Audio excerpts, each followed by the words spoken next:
Boa noite, queridos irmãos. Que essa paz de Jesus, que envolve os nossos corações, possa estar conosco hoje e sempre, né? É com muita alegria que aqui estamos hoje, e alegria redobrada, né? Porque é uma oportunidade de juntos nós reciclarmos conhecimentos, trocarmos ideias, reflexões em conjunto, né? E encerrar mais esse ciclo de, não vou dizer aperfeiçoamento, mas que acaba sendo, né? Essa proposta de compreender melhor a nossa missão, a missão da Casa Espírita. E hoje nós trazemos à baila um tema que faz parte desse contexto do trabalho na Casa Espírita. Mais um elemento que se propõe a acolher, a trazer algo de bom para aqueles que aqui vêm em busca da sua melhoria, seja ela de que natureza for, né? E nos coube hoje tecer algumas considerações acerca do passe. Então, vocês já tiveram toda uma abordagem anterior sobre o acolhimento fraterno, atendimento fraterno. Ontem, na segunda também, né? O Alexandre, só na terça e na quarta, desculpe, tratou a parte mais técnica da questão do magnetismo. E hoje, então, a gente vai encaixar nessa proposta do acolhimento e do trabalho na Casa Espírita o passe, tá bom? Bom, então nós vamos trazer umas considerações iniciais. A questão primeira do passe em si, a visão que, às vezes, muitos que desconhecem a terapêutica do passe, muitos que, quando buscam a Casa Espírita, às vezes foram encaminhados até a Casa Espírita com a proposta de que, vai àquela casa que lá tem uma equipe forte de passista lá, né? Resolve tudo quanto é problema, né? E muitas pessoas vão, de fato, em busca da Casa Espírita, achando que o passe é a ferramenta que vai resolver todos os problemas daquele cidadão.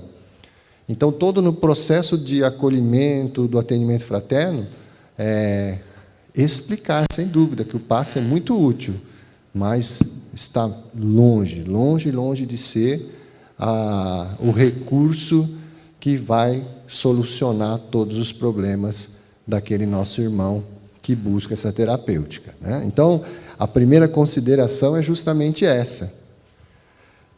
Quando alguém vem em busca dessa terapêutica, ele tem que ter esse esclarecimento, que ninguém, caso alguma, pode chegar àquele irmão que veio naquela casa e falar, eu preciso, falaram para mim que eu tenho que vir aqui para tomar um passe. Isso não pode ser prometido, né? Casa Espírita não promete cura, não. Não existe a cura pela utilização dessa terapêutica aqui. A proposta de cura aqui é outra, que a gente vai encerrar. Existe uma proposta de cura? Existe, mas num outro contexto, de uma outra forma bem mais ampla, que é o que a gente vai encerrar hoje aqui, tá? Então, o passe, dentro dessa proposta, é apenas uma terapia, e essa terapia de, vamos dizer assim, no máximo de um reequilíbrio, né? Que é muito interessante que aquela pessoa que vai fazer essa busca, passar por esse processo de cura, que a gente vai depois adentrar, qual que é a verdadeira cura, né? A cura do espírito. É interessante que o reequilíbrio se faça presente para facilitar esse processo, e não que essa ferramenta vai ser o fim, ela é só mais um meio, tá bom? Então, isso tem que ficar bem claro. O passe é apenas uma terapia que traz um alívio. E você, um pouquinho mais aliviado, facilita o seu processo de busca da sua cura, a cura verdadeira, né? A cura do espírito. Bom, então vamos lá.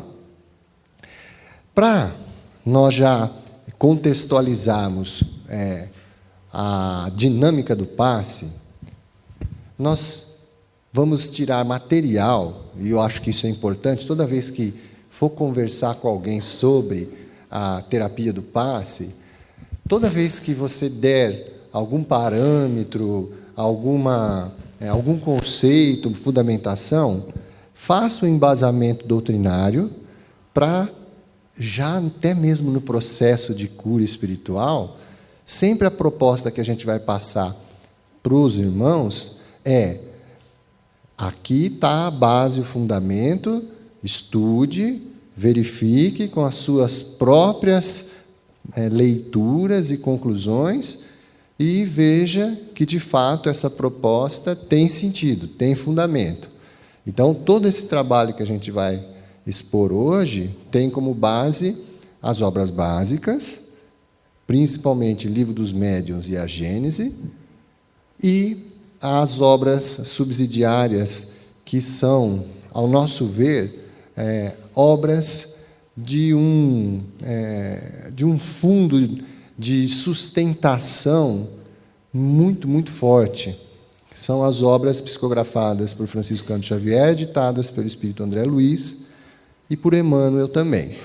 Porque é pelos frutos que conhece-se a árvore, né? Então, a gente sabe que existe muita gente que contesta uma série de obras aí psicografadas por Francisco Cândido Xavier. Não é o nosso caso, porque o que aquele nosso irmão produziu na sua existência aqui, daquela árvore não poderia vir mau fruto, né? No nosso entendimento. E o que é mais legal a gente tentou fazer aqui é mostrar que as obras, os esclarecimentos trazidos por André Luiz, têm 100% de respaldo na obra básica da codificação. Isso que vai ficar interessante. Então, nós iniciamos a nossa conversa sobre os passes que está descrita lá no capítulo 19 dessa obra aqui, Missionários da Luz, que faz parte da coleção A Vida no Mundo Espiritual, ditada por esse espírito, né? São 16 volumes. Todo mundo já leu, já estudou, com certeza, né? Legal. Já sabe tudo, né? Se eu perguntar lá... Bom, mas o que chama atenção nesse capítulo aí, para começo de conversa? André Luiz, nesse capítulo, ele, acompanhando o seu mentor Alexandre, que faz parte aqui da nossa equipe, né? Acompanhando o mentor Alexandre numa visita a uma casa de oração e trabalho, em que estava, naquele dia, marcada, em uma das suas reuniões, a terapêutica do passe. Então, Alexandre traz André Luiz para acompanhar a equipe espiritual que vai fazer parte dos trabalhos de passe na casa. Então, daí, já resta clara a primeira proposta do trabalho da terapia do passe. Trabalhamos sozinhos? De forma alguma. Da mesma forma que existe a equipe dos encarnados, com mais ainda importância e presença está a equipe dos espíritos, a equipe dos desencarnados. E André Luiz começa a observar o trabalho e ele detecta que naquela sala estava presente lá espíritos de uma envergadura diferenciada, todos vestidos de uma túnica alva, fazendo imposição de mãos em todos aqueles que passavam por aquela sala, tinham de alguma forma contato com aquela equipe espiritual. Isso chamou a atenção dele e ele, investigativo que sempre o foi, começa a indagar o mentor Alexandre. Pergunta lá, esses trabalhadores, interrogou André Luiz, apresentam requisitos especiais? Então, para a equipe dos espíritos, a equipe desencarnada lá, aqueles que estavam no trabalho de passe, pela postura deles, então André Luiz já questiona, olha, esses irmãos, esses espíritos, eles têm algum requisito especial para trabalhar nessa equipe? E qual é a resposta? Sim, sim. Explicou o mentor amigo. Na execução da tarefa que lhes está subordinada, não basta a boa vontade. Como acontece em outros setores da nossa atuação. Então, além da boa vontade, precisam revelar determinadas qualidades de ordem superior e certos conhecimentos especializados. Por isso que eu fiz questão, sobre a equipe espiritual. Porque se eu não ponho isso daqui, você já começa a ler, eu estou fora, né? Não é comigo essa parte, né? Além disso, necessita ter grande domínio sobre si mesmo, espontâneo equilíbrio de sentimentos, acendrado amor aos semelhantes, alta compreensão da vida, fé vigorosa e profunda confiança no poder divino. É uma equipe, né? Cumpre-me acentuar, todavia, que semelhantes requisitos em nosso plano constituem exigências a que não se pode fugir. Resumidamente, o que a gente pode tirar dessa explicação de Alexandre? O amparo que nós temos nesse trabalho, ele é especialíssimo. Olha a qualidade da equipe que nos auxilia na terapêutica do passe. Então, daí a gente já começa a até mesmo colocar uma outra visão sobre esse trabalho. A questão, o respeito que se deve, né, a essa equipe. Olha a envergadura dos espíritos que se colocam à disposição para esse trabalho. E o detalhe, essas exigências aqui que para a gente sem dúvida nenhuma, o objetivo a ser conquistado no nosso processo evolutivo, são exigências que não se pode fugir, ou seja, não tendo essas características, eles não podem ainda trabalhar na equipe espiritual.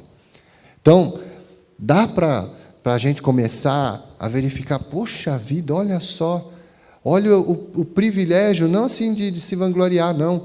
O que eu posso aprender a absorver trabalhando no passe? Olha só os espíritos que estarão lá predispostos a me auxiliar nessa tarefa e me inspirar no bem proceder. Então, isso já chama muito atenção e nos traz essa responsabilidade a mais. Tá bom, Adriano? Dá para falar da gente agora, né? Não tem um pouquinho menos aí de requisitos, não? Obviamente que André Luiz também vai falar, nesse mesmo capítulo, na sequência, em relação aos trabalhadores encarnados. O que será que muda? O que será que muda? Então, na esfera carnal, a boa vontade sincera, em muitos casos, pode suprir essa ou aquela deficiente. O que significa, em virtude da assistência prestada pelos benfeitores de nossos círculos de ação ao servidor humano, ainda incompleto no terreno das qualidades desejáveis. Então, é óbvio que seria de grande valia que todos, inclusive da equipe encarnada, tivessem essas qualidades aqui, não é verdade? Mas a gente sabe que às vezes a gente está no processo.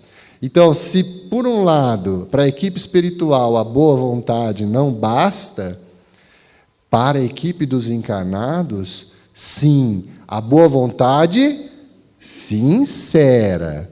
A boa vontade sincera.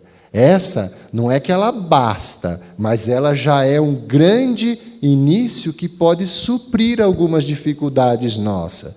Porque aquela equipe espiritual que dá respaldo a esse trabalho, ela vai saber juntar a boa vontade sincera de cada um dos membros da equipe para construir um resultado mais eficaz. Obviamente que a boa vontade sincera é de grande valia, é o ingrediente principal, mas até mesmo em respeito àquela equipe espiritual que nos auxilia nesse trabalho, quanto mais eu me capacitar, não só intelectualmente, mas principalmente moralmente, para adquirir aquelas virtudes que eles já possuem, melhor será a minha sintonia, a minha simbiose com essa equipe e, consequentemente, o nosso trabalho vai fluir mil maravilhas. O Alexandre deve ter comentado a questão do magnetismo, afinidade. Esse processo está tudo por trás aqui, na parte técnica. Ele ainda pergunta, os amigos encarnados, perguntei, de modo geral, poderiam colaborar em semelhantes atividades de auxílio magnético? Ou seja, essa é a questão, então, que nos motiva a estar aqui. Para que eu estou querendo discutir, refletir, aprender mesmo, desenvolver a técnica do passe? Será que eu posso? Essa é a pergunta que ele está fazendo. De modo geral, então, qualquer um pode trabalhar nessa terapêutica? Se predispuser com essa boa vontade sincera, eu posso ser o instrumento útil? E qual foi a resposta do mentor? Todos, com maior ou menor intensidade, poderão prestar o concurso fraterno nesse sentido, respondeu o orientador. Porquanto, revelada a disposição fiel de cooperar a serviço do próximo, por esse ou aquele trabalhador, as autoridades de nosso meio designam entidades sábias e benevolentes que orientam indiretamente o neófito, utilizando-lhe a boa vontade e enriquecendo-lhe o próprio valor. Então, não tem desculpa.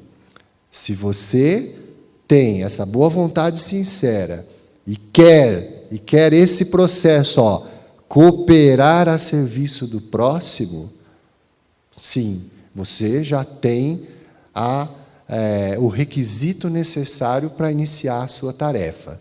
E aí, se colocar à disposição para estudar, para aprender as técnicas, a responder os questionamentos que a gente vai fazer ao final.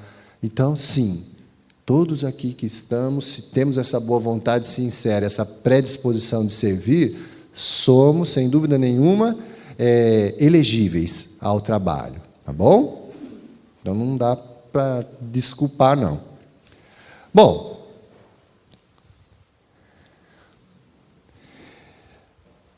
quando ele coloca aqui que a boa vontade sincera e a disposição fiel de cooperar a serviço do próximo, se você faz só a leitura superficial disso aí, você fala, não, acho que dá para encarar, né? Mas André Luiz, atento, e o mentor mais ainda, o Alexandre, faz uma pequena ressalva. Mas, aí é que está o problema. São muito raros, porém, os companheiros que demonstram a vocação de servir espontaneamente. O desejo, a vontade sincera de cooperar e servir. Esse é o problema. São raros. Muitos, não obstante bondosos e sinceros nas suas convicções, aguardam a mediunidade curadora como se ela fosse um acontecimento miraculoso em suas vidas, e não um serviço do bem que pede do candidato o esforço laborioso do começo. Né? A proposta é essa. Nada vem de graça. Tem que trabalhar. Inclusive para terapia do passe. Para você se postar como um médium passista, que também Kardec usava em várias oportunidades como sinônimo a mediunidade de cura, é o trabalho. Não é milagre, não. Fala assim, não, é só Jesus, os apóstolos lá que tinham essa faculdade, isso aí é uma coisa inatingível para mim. Não. Todo e qualquer trabalhador na seara do mestre, para desenvolver bem a sua tarefa, tem que começar, trabalhar e desenvolver. E aí, já na proposta aí do atendimento fraterno, do acolhimento da casa espírita, temos que pôr em mente sempre que cada um cumpre o seu papel na casa espírita como aquele relógio suíço artesanalmente manufaturado, em que há a engrenagem a mais miudinha, que só é enxergada com uma lupa, E aquele relógio funciona perfeitamente bem, é preciso, porque cada uma dessas pecinhas está muito bem colocada no seu devido lugar, desempenhando a sua função. Então, não obstante estejamos falando aqui da questão do passe, obviamente haverá irmãos que, olha, eu não sei, eu não me sinto bem trabalhando na função de médium passista, eu ainda não consegui desenvolver bem essa tarefa, às vezes eu não consigo a concentração necessária, eu me distraio, sei lá. Porém, para ficar lá na porta, distribuir uma mensagem, dando um abraço, acolher o pessoal na chegada, nossa, eu gosto, isso me faz tão bem, eu me sinto tão bem. Ótimo, você achou o seu trabalho na casa. Desenvolva ele com a mesma vontade, o esforço laborioso aqui necessário para desenvolver essa atividade, faça. Para trocar uma lâmpada na casa, ajudar na arrumação, que seja.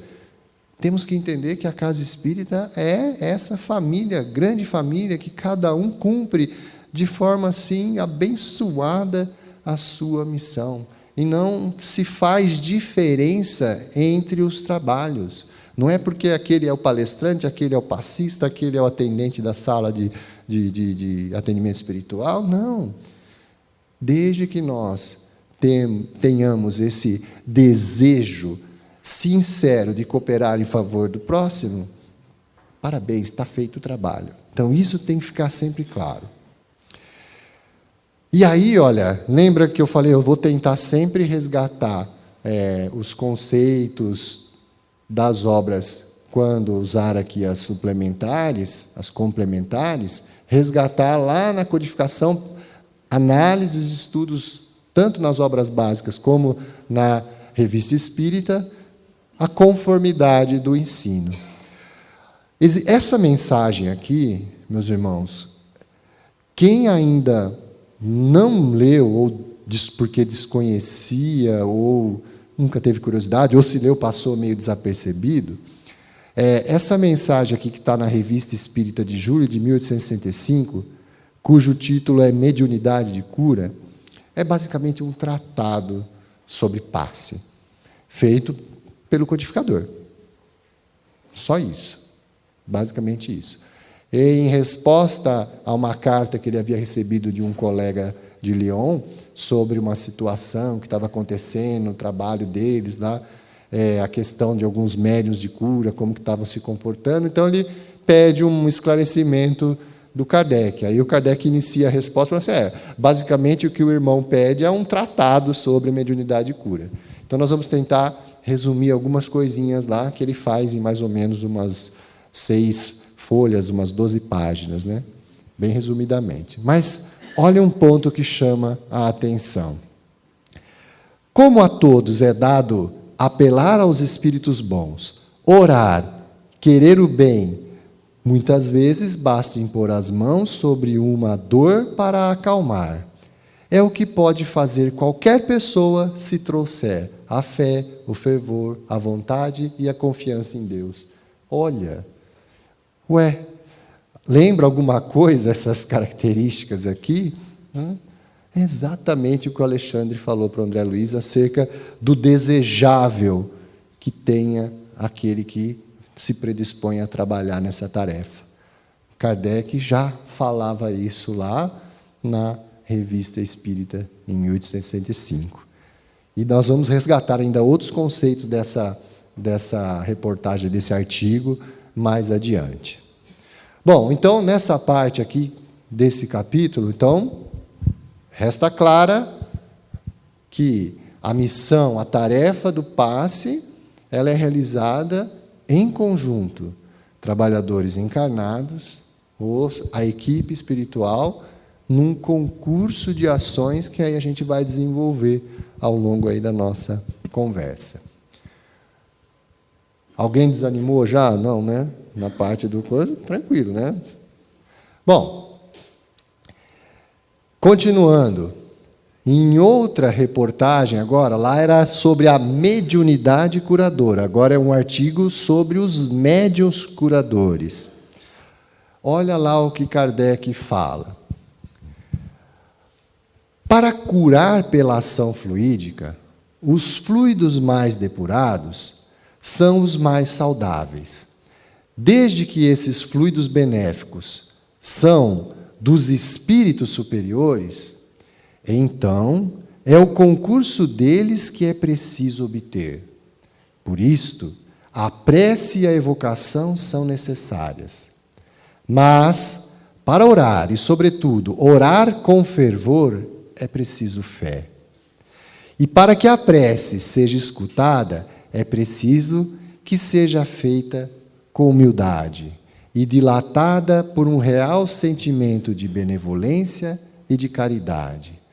Ora, não há verdadeira caridade sem devotamento, e nem devotamento sem desinteresse. O que Kardec falou aqui, resgatando o conceito trazido lá por Alexandre, e ele aqui agora expande um pouquinho melhor. Ora, gente, além das virtudes, olha o que ele enfatiza aqui, ó. Não é possível esse encadeamento, porque aqui ele já dá a mecânica, que já foi um pouquinho estudada, a questão dos fluidos. Os fluidos que serão manipulados, seja pelo encarnado, pela espiritualidade superior, nós veremos que haverá o concurso e a natureza desses dois fluidos, elas serão combinadas, e, obviamente, ele já adianta aqui que o que provoca uma melhora é, com certeza, a natureza do fluido. Quanto melhor esse fluido, melhor também o resultado. Mas o que ele deixa claro aqui é isso, ó, é o que ele já havia dito lá, o Alexandre, quando fala o desejo de cooperar sinceramente. Isso significa o quê? Você vem aqui para trabalhar no passe, ou seja, em qualquer coisa, o que te move estar aqui? O que te move? É efetivamente esse devotamento que representa a caridade. A caridade, a gente sabe, é essencial, aquela desinteressada. É o servir por servir, porque aquilo te faz bem. Ou é alguma outra coisa? Eu vou lá porque eu sei que lá sempre tem as pessoas observando, né? Se eu não for, vai ficar mal. Ou eu vou lá porque eu gosto de aparecer, ou sei lá. Qualquer coisa que não seja esse movimento espontâneo. Eu vou lá porque não tem coisa mais maravilhosa do que eu poder ser útil, servir a um irmão. Se é isso que te move, parabéns, é isso mesmo. É esse devotamento, essa caridade desinteressada, que está abordada lá em O Livro dos Espíritos, na questão 893. Né? A mais meritória de todas as virtudes. E aí, por conta, às vezes, de conceitos, a famosa história lá, né? Por que tem que assar o peixe, né? Numa assadeira, quando você vai pôr no forno, obrigatoriamente você tem que cortar o rabo do peixe. Né? Porque tem que cortar, eu aprendi que tem que cortar o rabo do peixe, tem que cortar o rabo do peixe. Não pode, senão não dá certo, não vai assar direito, não sei o quê. Se você vai investigar, chega lá na primeira pessoa que cortou o rabo do peixe para passar e consegue falar com ela, ela vai responder, mas por que a senhora ou o senhor tem que cortar o rabo? Porque não cabia na assadeira. Né? Então, às vezes, essa história da gente ficar só ouvindo, sem questionar, sem estudar, sem a fundo, às vezes a gente tem umas práticas aí que não se sustentam, não tem fundamento doutrinário acima de tudo. E, às vezes, a gente vai, por usos e costumes, se acomodando e vai cultivando algumas práticas aí que não faz sentido. Né? São aquelas famosas, foi fulano que me ensinou assim, então está valendo, tem que ser dessa forma. Jesus só impunha as mãos e curava, para que eu vou ter que... Basta então só empunhar as mãos e falar palavras bonitas. Né? Jesus, né? Já faz tanto tempo que eu aplico o passe assim e dá bons resultados, né? Você já consegue até medir o resultado que está dando, né? Humildade, lembra que nós tínhamos coisa, né?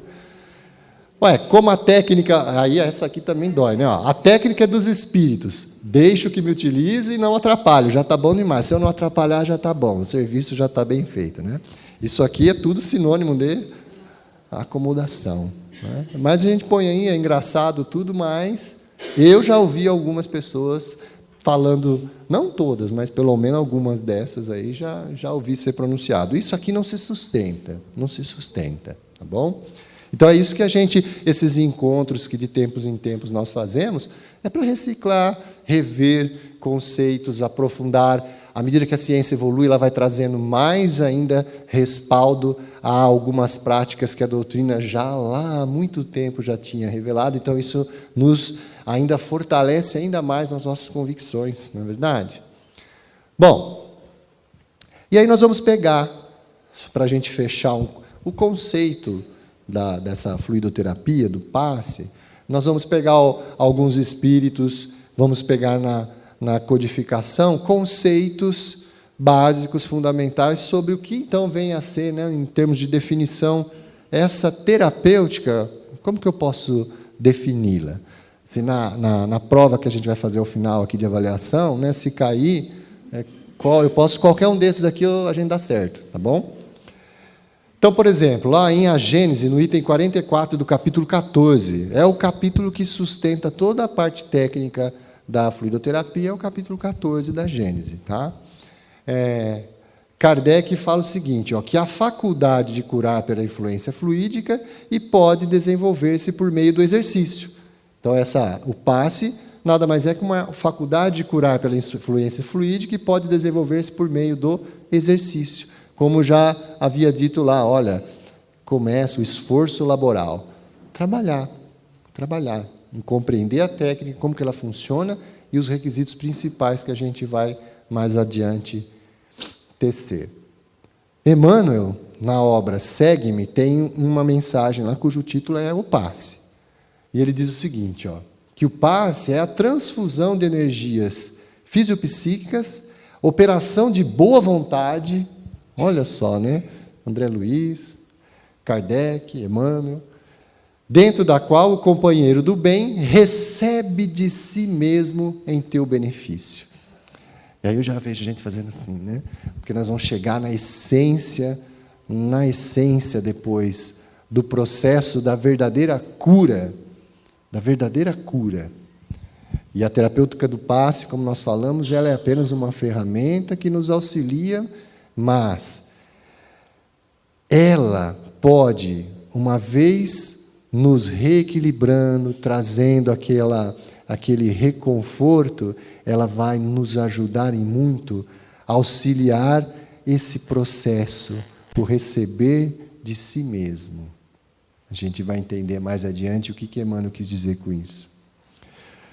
Além disso, André Luiz, lá em Opinião Espírita, lá no capítulo 55, diz ele que o passe não é unicamente transfusão de energias anímicas, é o equilibrante ideal da mente, apoio eficaz de todos os tratamentos. Apoio, não solução, é um apoio, mais uma ferramenta. E, de novo, o receber de si mesmo, ele tem aqui, equilibrante ideal da mente. Quando essa mente estiver equilibrada, ela vai ser capaz de doar a si mesmo, que é o que a gente, no tratamento, tem sempre que buscar que o paciente construa essa certeza.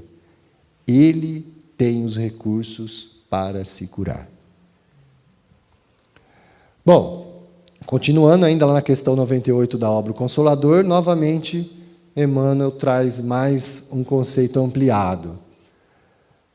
Famosa essa definição aí, a maioria conhece, né? Assim como a transfusão de sangue representa uma renovação das forças físicas, o passe é uma transfusão de energias psíquicas, com a diferença de que os recursos orgânicos são retirados de um reservatório limitado e os elementos psíquicos o são do reservatório ilimitado das forças espirituais. Grifo nosso aqui, porque aqui, olha, nessa definição, estão exatamente os dois elementos que a gente trabalhou logo no início nas definições. Quem é a fonte de recurso limitado? É a equipe encarnada, que doa os recursos ditos orgânicos, ou animalizados, tá? Ou mais materializados. E, de outra parte, os elementos psíquicos que vêm no reservatório ilimitado, porque vem da equipe espiritual, que tem todo o recurso do universo para suprir as necessidades daquele trabalho, e tem à disposição, por quê? Porque eles, na qualidade especial que eles têm, que nós vimos lá no primeiro slide, eles têm o conhecimento de como manipular, absorver esses elementos do universo e transformar em benefício do assistido. Tá? Por essa definição, nós chegamos à conclusão que existe essa natureza mista, né? Na fluidoterapia terapêutica do passe, recursos orgânicos e recursos espirituais. Pode haver um concurso desses dois. Eles podem, então, ser usados, utilizados individualmente ou em conjunto. A maioria das vezes, eles são utilizados em conjunto. E aqui se sustenta uma série de perguntas, já algumas respostas, na verdade, né? Se sustenta uma série de respostas a algumas perguntas que podem ser feitas quanto à eficácia do passe, por exemplo, autopasse, passe à distância. Né? Será que existe essa forma, se a gente está falando aqui em posição de mãos? Ora, existe essa aqui, ó, fonte ilimitada, que demanda da onde? Né? Ou melhor, nós demandamos, mas é oferecida da onde? Da equipe espiritual. E nós vimos quando Kardec fala do trabalhador, que a evocação, a prece, é o mecanismo pelo qual a gente se conecta com essa equipe e, óbvio, a nossa condição moral facilita essa sintonia. Então, é útil orar em favor do outro, rogando a ele que ele receba os fluidos benéficos, salutares. Sem dúvida o é. Porque se na necessidade daquele irmão os elementos psíquicos forem necessários, sem dúvida nenhuma, ele tem condições de receber por esse desejo, essa vontade sincera que, através da oração, do nosso pedido, dirigimos até ele. Tá? Da mesma forma, o autopasse, quando eu estou sozinho. Um processo que seja de recolhimento, meditação, seja lá qual for o processo, e eu peço o concurso da espiritualidade amiga para o refazimento das minhas forças, o meu reequilíbrio, se eu estiver necessitando desses elementos aqui, não tenha dúvida que eu também receberei. Obviamente, tendo essa sintonia, essa vontade sincera, né, de receber isso, também receberei. Bom, então, uma vez que nós temos a definição, temos os elementos fundamentais, os conceitos fundamentais sobre equipe encarnada, equipe desencarnada, haverá duas naturezas de fluidos. Kardec, quando tratou a matéria dos fluidos, da mediunidade de cura, sobre os médiuns curadores, em toda a obra da codificação, não só nessas questões, ele sempre usou o seu método científico para fundamentar todos esses conceitos, todas essas terapêuticas, todas as afirmações que ele fez em sua obra, todas elas têm um amparo dessa metodologia científica, né? É o método científico, o método experimental. Busca a origem do fenômeno, qualifica a manifestação, comprova a veracidade, estuda os mecanismos e os efeitos da aplicação dentro das leis naturais. Foi assim que ele, inclusive, estruturou toda a obra, o Livro dos Espíritos, quando a gente já teve a oportunidade de falar sobre aquela estrutura, em que ele delimita nas 4 partes que nós temos no Livro dos Espíritos. Na primeira, o que ele faz, nas causas primárias, delimita o objeto de estudo, o espírito. Depois, estuda as manifestações desse objeto de estudo no universo que o cerca, que é a segunda parte que trata do mundo espírita ou dos espíritos, que nada mais compreende do que a primeira, a segunda e a terceira estão mais ou menos nessas duas partes. Depois, delimitado o objeto, verificado como ele se manifesta no universo, eu começo a inferir as leis que regem essa interação daquele objeto com o meio que o cerca. Derivaram as leis morais, a interação desses espíritos regidas por leis morais. E uma vez que essas leis foram deduzidas, agora nós vamos verificar as consequências do cumprimento ou descumprimento das leis. Quarta parte do Livro dos Espíritos, das penas e consolações, né? Tanto no âmbito material como no âmbito espiritual. E ele fez todo esse estudo nessa parte também, e todo o material que a gente verifica a respeito na obra da codificação, ele sempre vai fazer esse trabalho, essa metodologia. Separa um conteúdo novo, faz o estudo, comprova a eficácia e estabelece as leis que regem aquele fenômeno. Tá? Bom, então, como no capítulo 14 da Gênese é o capítulo mais assim aprofundado da codificação sobre os fluidos, nós também retiramos dessas obras complementares os temas que são afins, que todos eles corroboram, vêm lá e se somam às definições que Kardec trouxe na Gênese. E nós aqui vamos trazer alguns que são facilitadores, são mais claros ainda, facilitam o entendimento do que Kardec já tinha proposto lá na Gênese.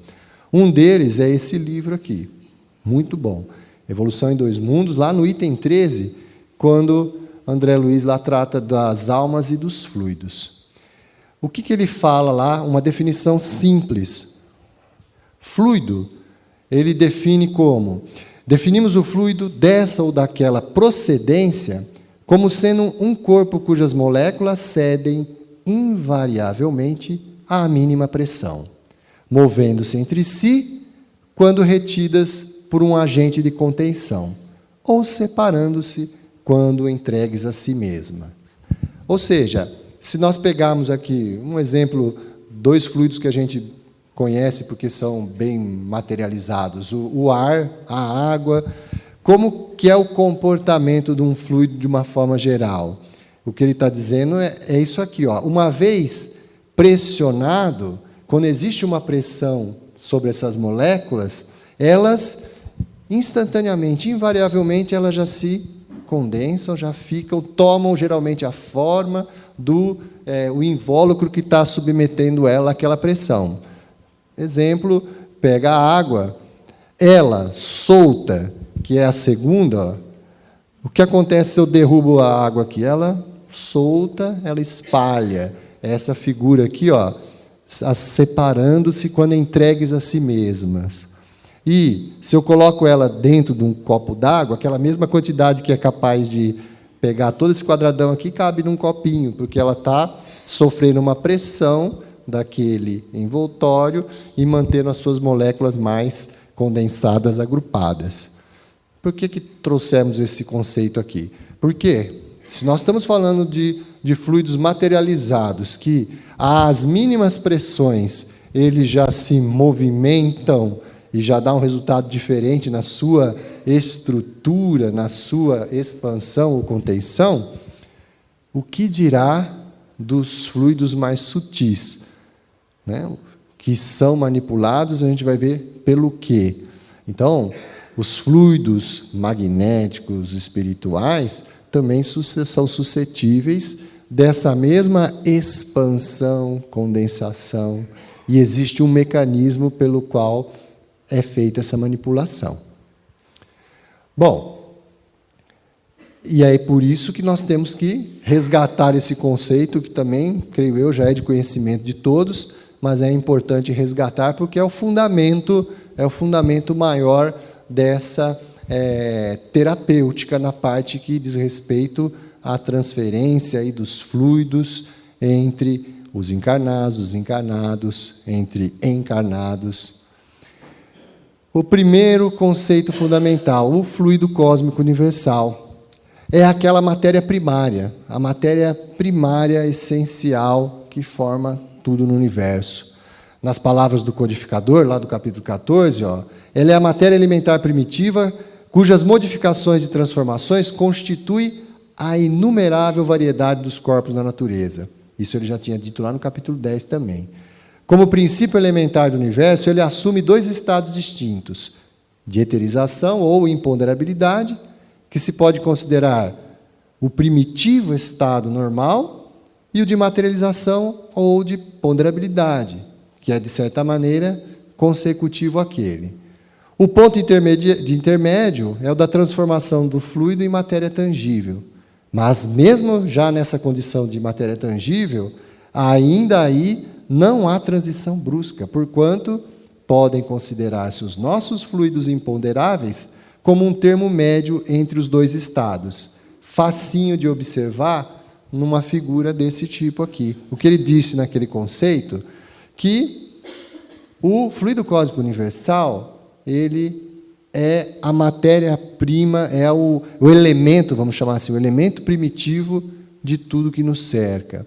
E o que vai determinar se os fenômenos estão na esfera espiritual ou na material é justamente o grau de pureza desse fluido. Então, nós partimos da pureza absoluta desse fluido, na sua criação, ele vai sofrendo modificações até chegar numa fronteira que não há salto, é uma condensação. Imagina um processo que está congelando a água lá, ela começa a temperatura diminuir, sai num estado mais líquido até chegar no sólido aqui. Não há pontos assim de saltos. Mas, quanto mais puro, mais eterizado, aquele primeiro estado que ele fala, é justamente onde atua a equipe espiritual. E, na parte mais tangível, é onde atua a equipe encarnada. Fica claro a gente verificar onde é que está a participação de cada um. Mas o mais importante, não há uma barreira intransponível aqui, elas se comunicam. E é por conta dessa comunicação que se justifica aquela natureza mista. Porque se eles fossem fluidos que não tivessem influência um no outro, não haveria necessidade de ter essa divisão. Aí, o pulo do gato é essa manipulação. Como se dá a manipulação, então, desses fluidos, seja ele mais ou menos eterizado, que permite eu atribuir àquele fluido determinadas propriedades que podem ser benéficas àquele que está recebendo. Kardec continua lá. Os espíritos atuam sobre os fluidos espirituais, não manipulando-os como o homem manipula os gases, mas empregando o pensamento e a vontade. De novo, olha a palavra aí, vontade.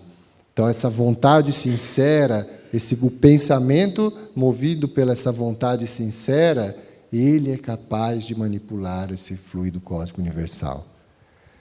Para os espíritos, o pensamento e a vontade são o que a mão é para o homem. Olha só a analogia que ele faz. A mão a gente manipula, os artesãos aí que o diga, fazem obras de arte. Com o pensamento também podemos fazer obras de arte. Pelo pensamento, eles imprimem àqueles fluidos tal ou qual direção, os aglomeram, são aquelas mínimas pressões que André Luiz falou. Os aglomeram, combinam, dispersam, organizam com eles conjuntos que apresentam uma aparência, uma forma, uma coloração determinadas, e olha lá, mudam-lhes as propriedades, assim como um químico muda dos gases ou de outros corpos, combinando-as segundo certas leis. É a grande oficina, o laboratório da vida espiritual. Olha só, o combinando segundo certas leis. Nós, agora, com essa afirmação de Kardec, ela ainda dá mais força àquela especificidade da equipe espiritual. Porque quem é que conhece em absoluto conteúdo as leis de combinação desse fluido pelo pensamento? É aquela equipe espiritual, que vai saber, a origem do ambiente, inclusive da câmara de passe, como é que eu aproveito esse ou aquele fluido que está sendo utilizado, está sendo doado, está sendo manipulado pela equipe espiritual e doado pelo médium passista. Eles, o concurso deles, que conhecem essas leis de combinação dos fluidos, é que vai proporcionar a maior eficácia da terapêutica. A nossa boa vontade sincera, e a importância do pensamento, que a gente vai agora já encaminhar para essa qualidade do pensamento, ele, na verdade, o que ele vai interferir nesse processo? Se é o pensamento que imprime qualidade ao fluido, então, quanto mais vigilante eu for nesse meu pensamento, essa vontade sincera em ajudar o próximo, em estar lá para servir, sem preconceito, sem julgamento, sem nada, só servir, eu estou imprimindo no fluido qualidades benéficas e salutares que vão ser muito mais aproveitadas. Isso é importante porque na obra lá, Revolução em Dois Mundos, quando tem uma situação que André Luiz descreve uma trabalhadora que também estava na sala de passe, mas aquela trabalhadora, ao longo do dia, ela não foi tão vigilante na sua postura moral, na sua postura física, inclusive, com a questão da alimentação, tudo. Foi um dia um tanto quanto desequilibrado. E, quando ela foi para os trabalhos de passe, o André Luiz percebeu que tinha alguma coisa diferente acontecendo com aquela trabalhadora e com a equipe espiritual que estava trabalhando naquele dia. E ele foi esclarecido pelo seu orientador que a equipe que estava atuando lá, trabalhando com a irmã, na verdade, estava criando uma barreira de contenção, porque os fluidos que aquela irmã estava, na verdade, doando, eram mais insalubres do que salubres. Então, olha o que demandou da equipe: energia, tempo, dedicação para isolar aquela irmã que estava mais atrapalhando do que ajudando no encontro, né? Então, tem fundamento isso, porque se é o pensamento e a vontade que faz a manipulação do fluido, má vontade, pensamentos não tão elevados, vão, a contrário senso, deteriorar aquele fluido. Bom, o perispírito nessa jogada, nós sabemos então a nossa composição, né? Somos, em essência, espíritos, o princípio inteligente, possuímos um corpo espiritual, também chamado de perispírito, e na atual existência e nas muitas outras que virão, ainda necessitaremos de um terceiro invólucro, que é o corpo carnal. Lá naquele gráfico, disse que esses corpos, eles são formados da onde? O corpo carnal e o perispírito. São variações do mesmo fluido cósmico universal. Um mais eterizado, o outro mais materializado. Então, eles se comunicam, eles se interagem, porque eles têm o mesmo elemento primário de formação. Então, as impressões de um, obrigatoriamente, vão impressionar o outro, guardadas algumas proporções. Esse é um mecanismo que está explicado lá na Gênese. Então, se esses fluidos aí se modificam pela projeção dos pensamentos do espírito, olha só a dinâmica, então, do espírito, perispírito, corpo físico. Se eles modificam pela projeção dos pensamentos, e o seu invólucro perispirítico, que é parte constituinte do ser e que recebe de modo direto e permanente a impressão de seus pensamentos, há de ainda mais guardar a de suas qualidades boas ou más. Ou seja, pensamento manipulou o fluido, ele marca o invólucro perispírito, porque eles são da mesma natureza. Ele vai ficar, o famoso mata-borrão, né? Você coloca lá para tirar o excesso da impressão, o perispírito funciona como isso. Sendo o perispírito dos encarnados de natureza idêntica ao dos fluidos espirituais, ele os assimila com facilidade, como uma esponja se embebe de um líquido. Atuando esses fluidos sobre o perispírito, este, a seu termo, reage sobre o organismo material com que se acha em contato molecular. A ligação do perispírito para com o corpo físico é de natureza molecular. Molécula a molécula, eles estão interligados. Então, uma vez impressionado o perispírito, isso vai impressionar o corpo físico e vice-versa. Num processo de reinteração, fazendo com que o corpo ressente uma impressão ou salutar, e se forem os fluidos de natureza ruim, a impressão vai ser penosa.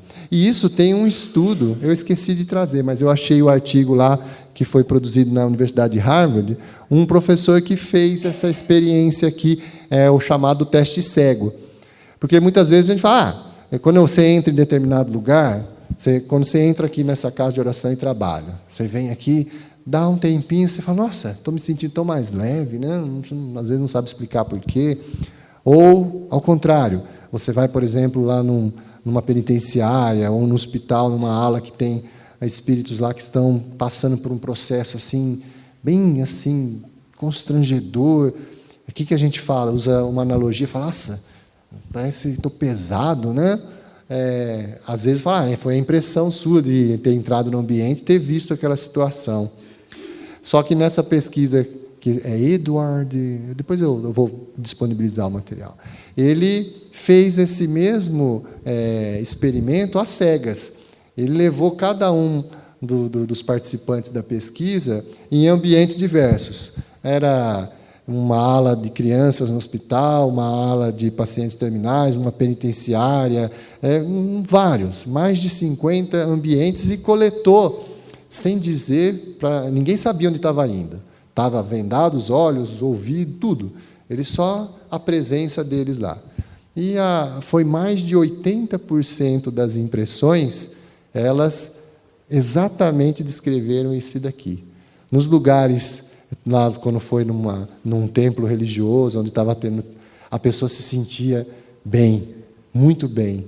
No outro lugar, onde estava sendo um ambiente um pouquinho mais difícil assim de conviver, a pessoa se sentia mal, em 80% dos casos. É a ciência comprovando o que o Espiritismo já tinha dito há muito tempo. E aí é aquele provérbio, né, que a gente sabe de cor e salteado. Né?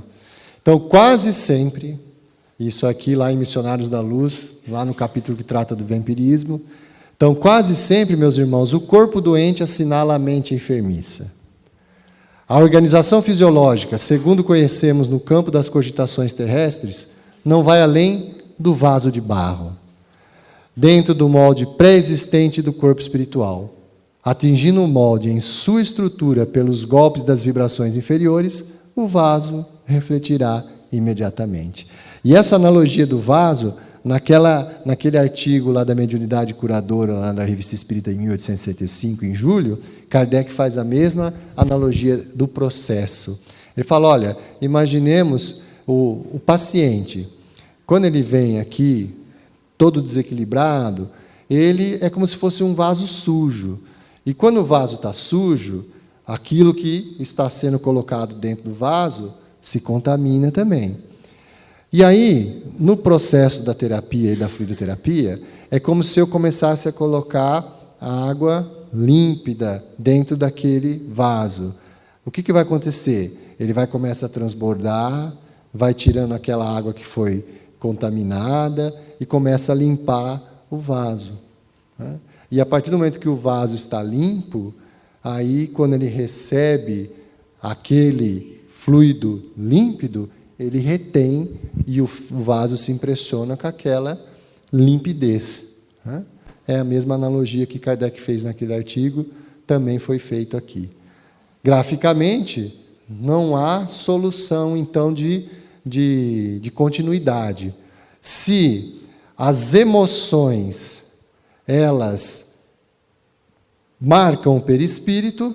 Então, essas emoções que marcam o perispírito refletem no corpo físico. Da mesma forma que as sensações físicas, as dores provocadas no nosso corpo físico, espontaneamente provocadas, também, de alguma forma, influenciam o espírito. Por quê? Porque elas têm essa simbiose, essa relação íntima com o perispírito. Bom, aqui, resumidamente, nós vamos trazer aquela condição da natureza mista. Eu já tinha adiantado esse slide aqui. Se nós vimos que temos um fluido mais de natureza bem sutil, que são manipulados e são daquela fonte inesgotável que é a espiritualidade. Nós temos um mais grosseiro, mais animalizado, que é disponibilizado pela equipe dos encarnados. Então, na mecânica dinâmica do passe, poderemos ter 3 assim, formas de atuar. Ou exclusivamente vai ser necessário esse fluido mais sutil e espiritualizado, já vai ser o suficiente para o reequilíbrio, ou apenas o mais materializado, que é mais o papel do magnetizador, ou a junção, a combinação dos dois. Por isso que estão aqui as 3 modalidades de ação aqui. O magnetizador, que é a doação mais do médium passista, o dos espíritos e a combinação dos dois. Ou seja, graficamente também, né? Então, aqui, o chamado passe magnético, o magnetizador, ele, por conta da necessidade desse paciente, verificou-se que o fluido mais de natureza animal era o necessário para o seu reequilíbrio. No caso da necessidade de ser mais de um fluido manipulado pela equipe espiritual, esse aqui só funciona como uma anteninha para sintonizar melhor esse processo de recebimento. E quando há necessidade da conjunção dos dois, há esse intercâmbio entre a espiritualidade, o médium, doando para ele um fluido de natureza mista. Mas o que é importante nos 3 esquemas, apesar de na figurinha aqui não ter aparecido, quem é que efetivamente controla o processo, que está atento a saber se esse está precisando mais disso, ou da combinação dos dois? Sem dúvida nenhuma, a equipe espiritual. Né? Por isso que nós aqui, o médium passista, ele tem que ser a ferramenta mais afinada possível para auxiliar nesse processo. Quanto mais afinado ele for, esse processo mais facilitado fica. Bom, então, de uma forma bem comparativa, o Alexandre falou de ondas lá para vocês, tudo, mas, guardadas as devidas proporções, se nós imaginarmos o paciente como sendo aqui, isso aqui é um sistema de rádio, onde nós temos transmissor, temos antena transmissora, antena receptora, decodificador e o alto-falante que vai chegar aqui no ouvidinho. Isso aqui é analógico, tá? Digital é bem diferente, mas é o mais fácil de compreender. Nós temos uma fonte emissora e uma fonte receptora. Essa fonte emissora, nós podemos analogicamente falar a equipe espiritual, que domina as leis de manipulação dos fluidos. Essa fonte receptora é o paciente. Nesse processo, quando ele já sabe o que esse cara precisa ouvir, vamos dizer assim, né, ou receber, então ele já fez toda essa manipulação, codificou, transmitiu. Há a necessidade para que a recepção desse cidadão seja efetuada de forma mais eficaz, existe esse elemento aqui, ó. Esse elemento aqui, essa antena, que vai potencializar esse sinal aqui, vai decodificar e trazer um sinal lá sem ruído, bonitinho para aquele irmão. Então, guardadas as devidas especificidades, o passista ele funciona como essa antena aqui, ó.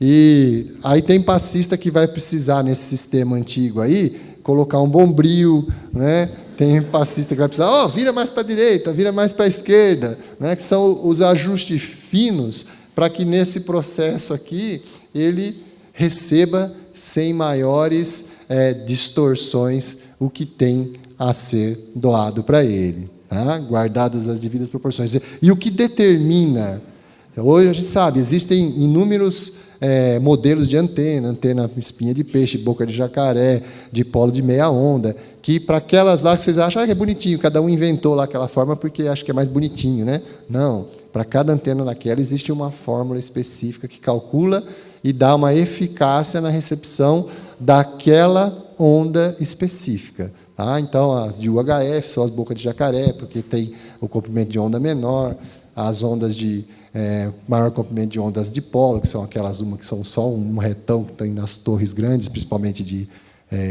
rádio AM, né? Então, cada uma tem uma especificidade.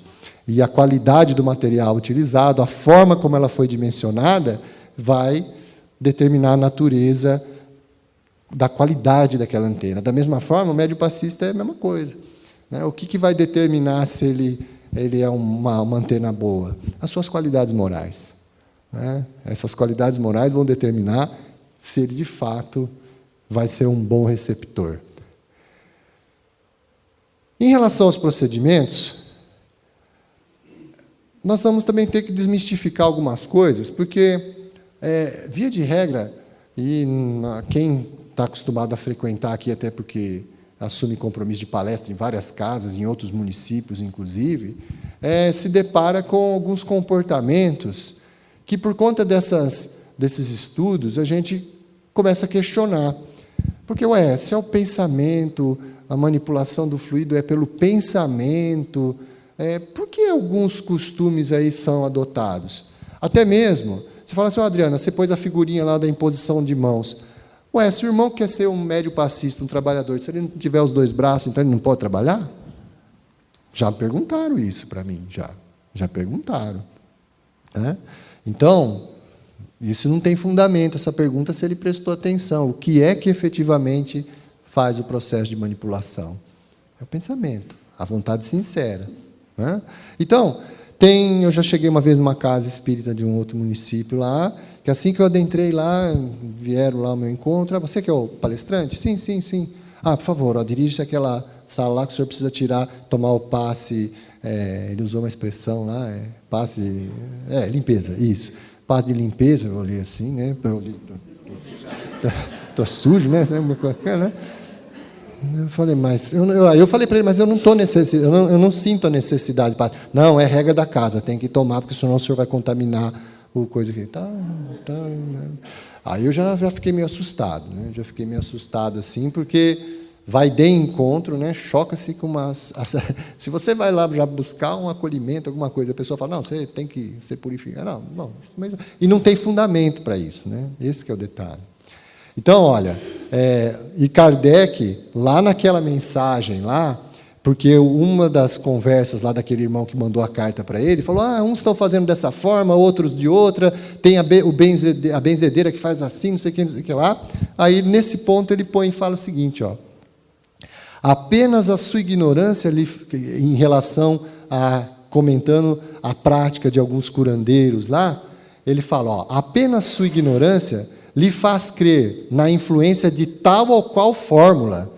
Às vezes, até misturam práticas evidentemente supersticiosas. Então, se alguém chegar para você, você vai começar a atividade do passe, então, fez toda a parte teórica, como foi da questão do pensamento e tal, você adentra lá, é o pé esquerdo sempre, primeiro, tá? Pôs o pé esquerdo, 2 passinhos para trás, a hora que vai chegar perto dele, estrala o dedo. Qual é o fundamento para isso? Se alguém falar isso para você, qual que é o fundamento disso? Me explica, eu quero entender. Porque às vezes, eu até hoje, tudo que eu estudei, eu não consegui nenhum fundamento para esse tipo de orientação. Tá? E a gente vai ver, inclusive, que tem algumas que são inapropriadas. E vira só coisa de superstição mesmo. Tá? Vamos continuar nesse sentido. Aí o Herculano ele é um pouquinho mais, né, mais sutil, né? Ele é mais sutil, ele já fala o seguinte, lá na obra Ciência Espírita, ele fala o seguinte, a eficácia do passe depende da boa vontade, de novo ele resgata, a boa vontade sincera. Tá? que se entrega humildemente. Kardec tinha falado da humildade lá. A ação dos espíritos, são os espíritos que coordenam esse trabalho, sem perturbá-la com gesticulações excessivas, limitando-se às que os espíritos lhe sugerem no momento. Não temos nenhum conhecimento objetivo do processo. Quem domina as leis completamente de manipulação é a equipe espiritual. Então, não temos nenhum conhecimento objetivo do processo de manipulação dos fluidos pelos espíritos e poderíamos perturbar-lhes a ação curadora com a nossa intervenção pretensiosa. O médium é instrumento vivo e inteligente da ação espiritual, mas só deve utilizar a sua inteligência para compreender o seu papel de doador, como se passa no caso da doação de sangue nos hospitais. Mas mesmo assim, ponha-se no seu lugar, né? A sua parte aí, né, digamos assim, é importantíssima, sem dúvida nenhuma, e é um auxílio para o seu melhoramento, mas a técnica, quem conhece todo o processo e rege, isso é a equipe espiritual, que já atingiu esse patamar de conhecimento. Tá? Então, às vezes, mas olha, Adriano, quer dizer que às vezes lá na sala de atendimento eu vejo lá o médium, às vezes, deslocando a mão para um determinado lugar, não é um passe que ele está aplicando também lá, ele precisava fazer aquilo, não precisava. Olha só, ele não descarta isso, porque ele fala o seguinte, limitando-se às movimentações, vai dizer, que os espíritos lhe sugerirem no momento. Então, aí a responsabilidade de ter essa ligação íntima com a equipe espiritual. E como se estabelece essa ligação íntima com a equipe espiritual? É na nossa transformação moral. É a nossa transformação moral, essa vontade sincera, é o nosso exemplo de vida, é o dia a dia regrado. Nós vamos cada vez mais nos afinizando com a equipe espiritual. E aí ficaremos muito mais sensíveis às suas sugestões.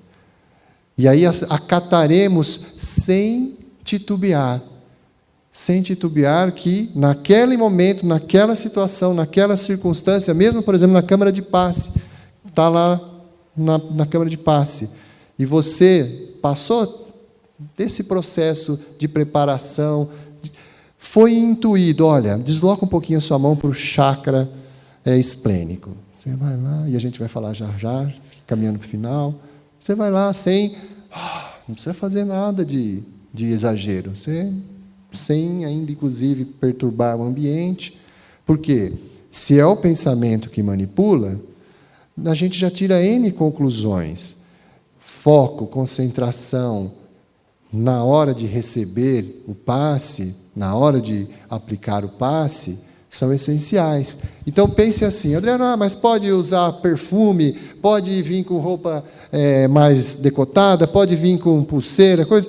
Gente, qualquer coisa que, de alguma forma, tire a atenção na hora de estar aplicando a terapêutica, sem dúvida nenhuma já é elemento perturbador. E é desaconselhável. Então, não vou precisar ficar entrando em detalhes, assim, o que pode, o que não pode, porque agora vocês já estão tendo condições. Nossa, se é o pensamento que manipula tudo que desviar esse pensamento vai trazer prejuízo para a terapêutica. Né? Então, não vou precisar ficar entrando em detalhes. E quando você está concentrado tudo, se houver necessidade, você vai ser direcionado para isso. Tá bom? E, obviamente, então, nesse processo aí que o Herculano falou, se nós, acabamos de falar isso, tudo aquilo que causar perturbação no seu pensamento, no ambiente, gerando desatenção, gerando incômodo, né? Vai degenerar aquele processo. Então, na parte fluidos espirituais, fluidos mais materializados.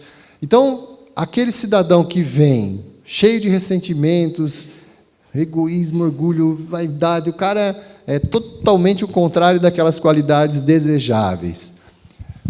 Os fluidos que são impregnados, manipulados pelo pensamento e vontade, vão se como ele diz aquela figura lá, esponja embebida na água lá, vai absorver aquilo lá. Então é óbvio que ele não vai poder doar coisa de boa se ele estiver cheio disso. Da mesma forma, se ele o uso de drogas, de álcool, alimentação muito exagerada no dia do trabalho, principalmente, vai demandar do organismo físico uma série de processos recorrentes para justamente eliminar essa toxicidade.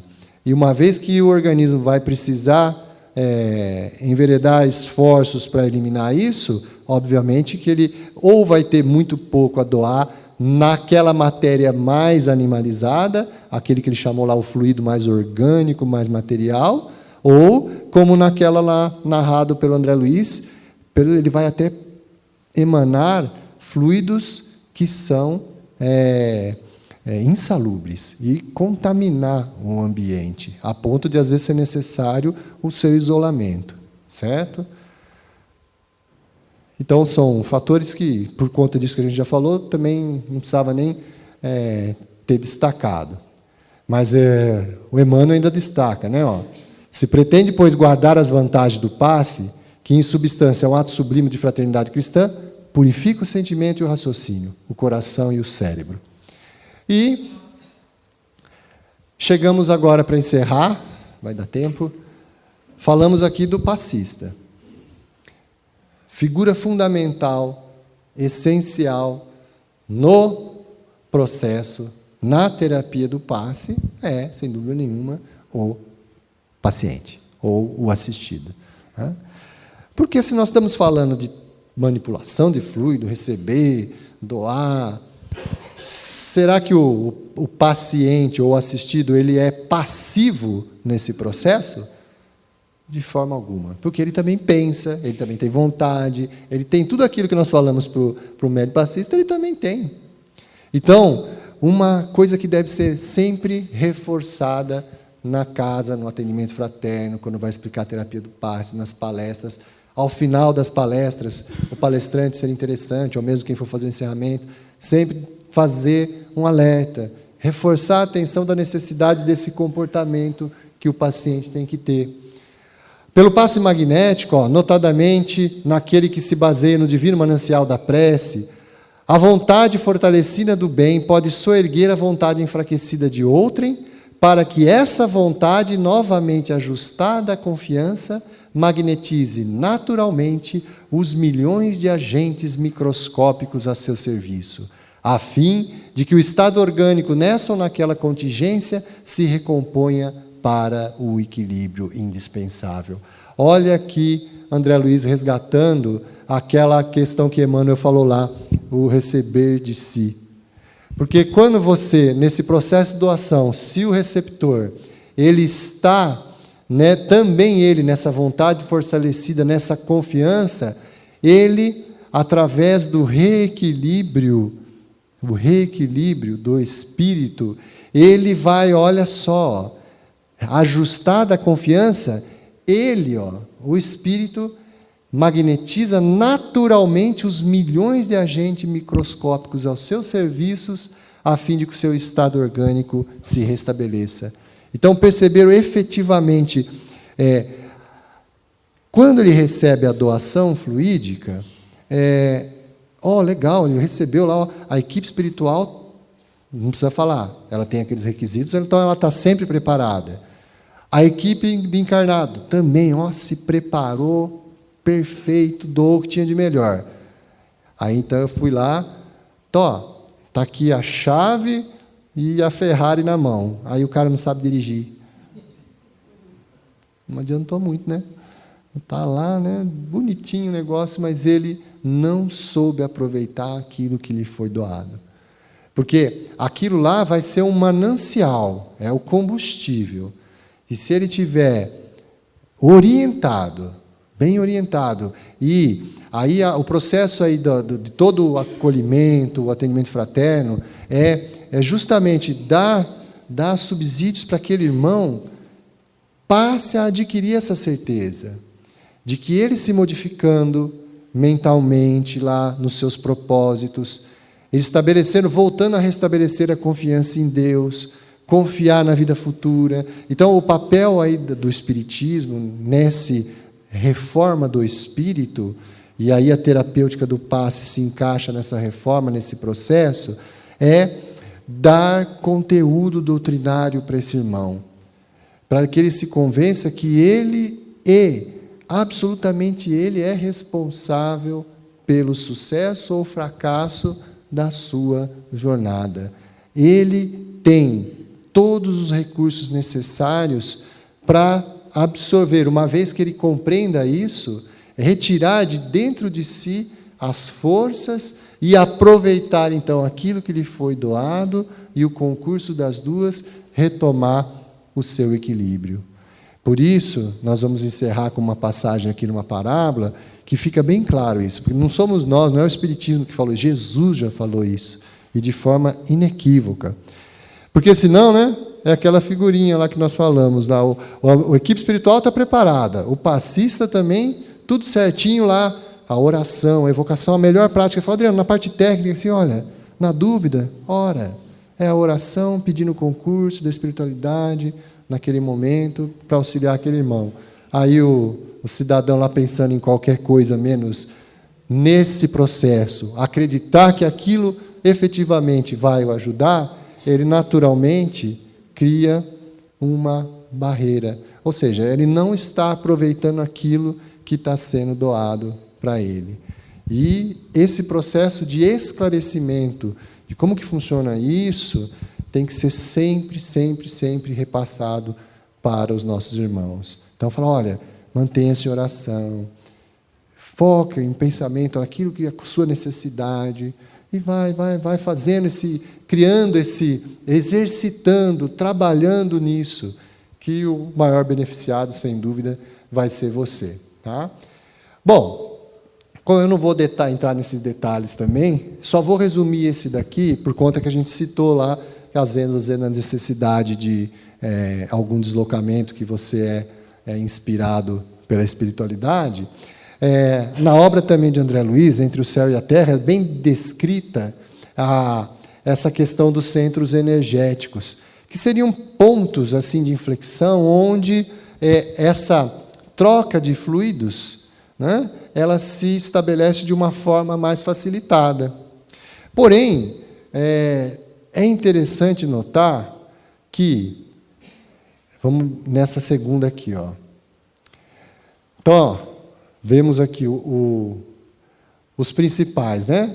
Bem aqui em cima: coronário, frontal, laríngeo, cardíaco, esplênico, gástrico e genésico. São os 7 principais, existem outros, mas são os principais, tá? Se existe uma ligação aqui entre eles, tá? Nessa linha aqui, o que o nosso mentor aqui vai esclarecer, na mesma obra, é que aquele centro coronário, então aqui, ó, ele é instalado na região central do cérebro, sede da mente, centro que assimila os estímulos do plano superior e orienta a forma, o movimento, a estabilidade, o metabolismo orgânico e a vida consciencial da alma encarnada ou desencarnada. Além disso, supervisiona ainda os outros centros vitais.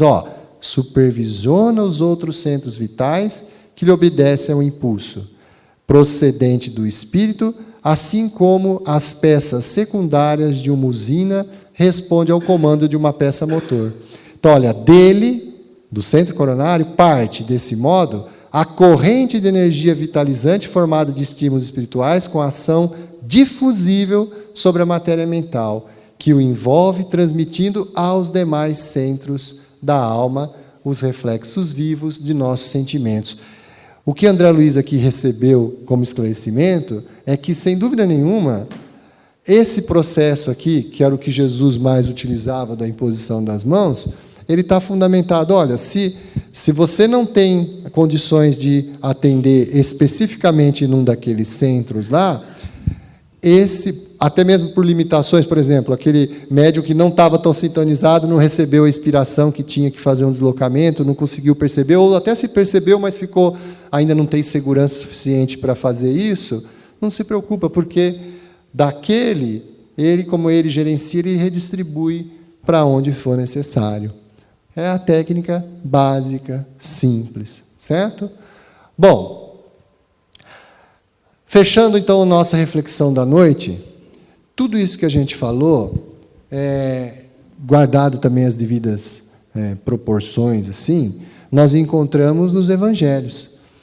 A técnica de imposição de mãos utilizada por Jesus, as curas efetuadas por Jesus, elas são simbólicas e elas são esclarecedoras da validade da terapia do passe e, acima de tudo isso que foi dito até hoje aqui nas outras exposições, desse trabalho de atendimento fraterno, o acolhimento da casa espírita, está muito bem representado no mecanismo, no modus operandi que Jesus utilizava nos seus encontros com os enfermos e as curas. Nós temos vários exemplos das curas aqui, né?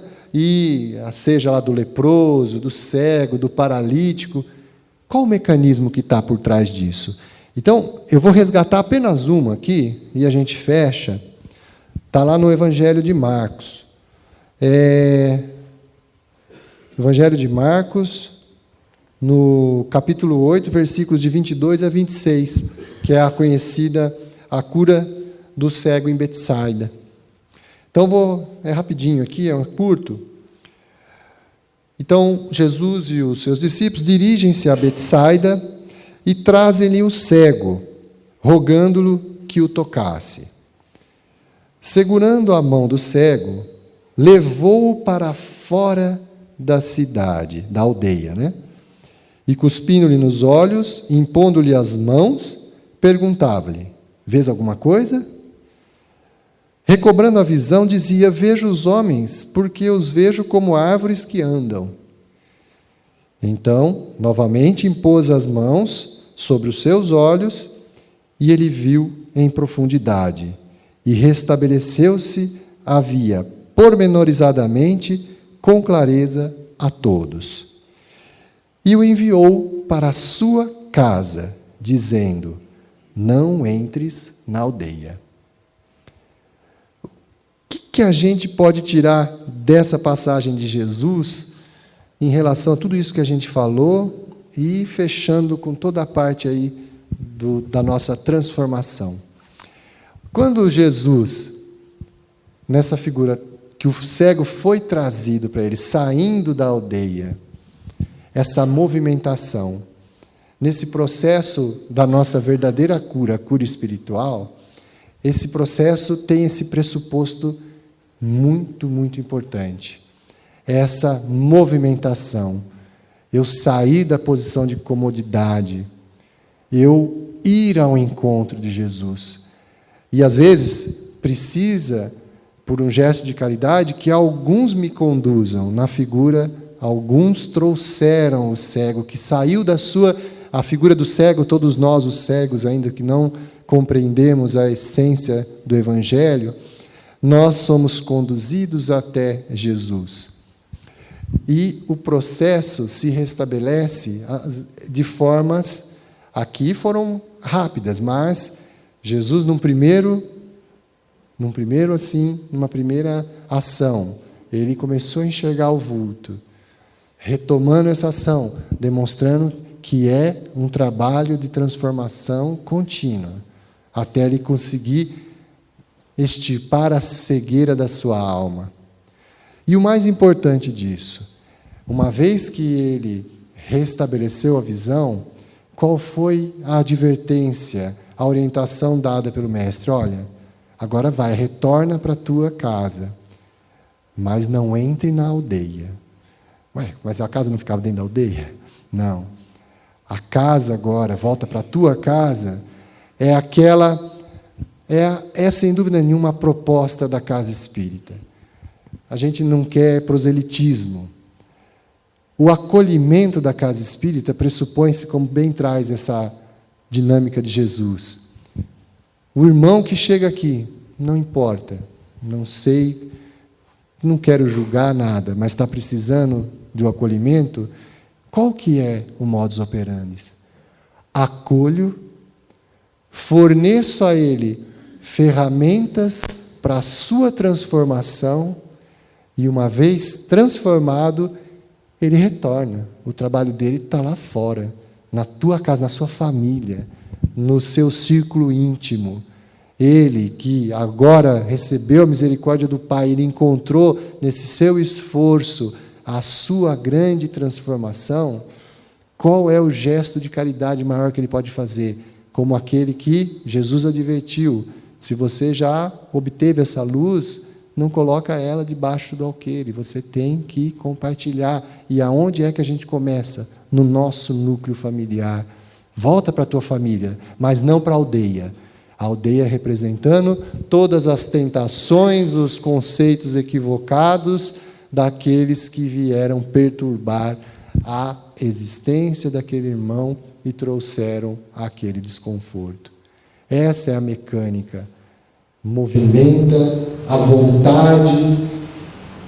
Nunca digo a ele: eu vou te curar. Não. Eu vou te proporcionar esclarecimentos, vou te proporcionar estudos, leituras, e você vai se convencer, naturalmente. E uma vez que você conseguiu isso, essa é a verdadeira cura, a cura do Espírito. Porque quando Jesus, nas outras passagens, dizia para o enfermo: o que queres de mim? Ele já fazia a anamnese daquele Espírito e tinha a certeza absoluta, ele já estava curado. O encontro com Jesus, libertando daquela enfermidade, era o exaurimento de uma expiação ou prova que não era mais necessária. Porque o movimento daquela criatura de ter ido ao encontro do Mestre é a metáfora daqueles que já encontraram o Evangelho e Jesus, a verdadeira salvação. E quando encerra o encontro, ele fala: olha, não fui eu que fiz, não, foi a tua fé que te curou. A sua transformação, a sua certeza em Deus é que fez você restabelecer o seu equilíbrio. Vá, não pegues mais, para que o processo não retorne, como o ciclo natural de justiça. E nós encerramos a nossa reflexão da noite, e eu vou deixar só aqui para curiosidade, como vai dar tempo. Quem ainda não leu Paulo Estevão?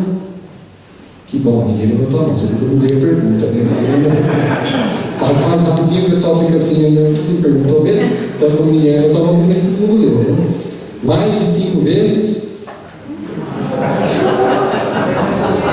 Eu estou na 6ª, mas eu não consegui.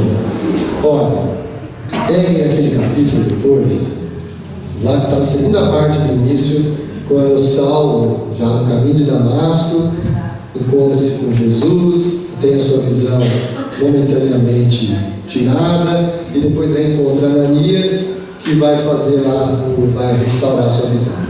Logo na sequência, quando ele se converte, ele já tenta fazer uma pregação lá em Damasco, já toma a primeira cacetada.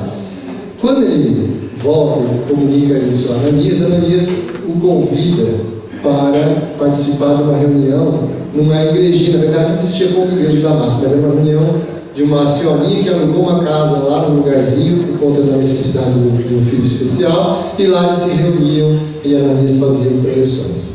Leiam o acolhimento de Paulo, que era de conhecimento de todos, que como Saulo ali estava para eliminar Ananias, e a forma como aquele pequeno centro o acolheu, e a reação dele no final. Lá nós temos a figura do processo de acolhimento da casa espírita, né? Sem preconceito, a simplicidade e a certeza em Deus. É isso que, sem dúvida nenhuma, vai garantir o sucesso da nossa empreitada. Obrigado a todos pela atenção. Continuem convictos nesse trabalho, essa vontade sincera, que os maiores beneficiados somos nós. Desculpem o adiantado da hora, e até o próximo encontro, se a Deus assim nos permitir.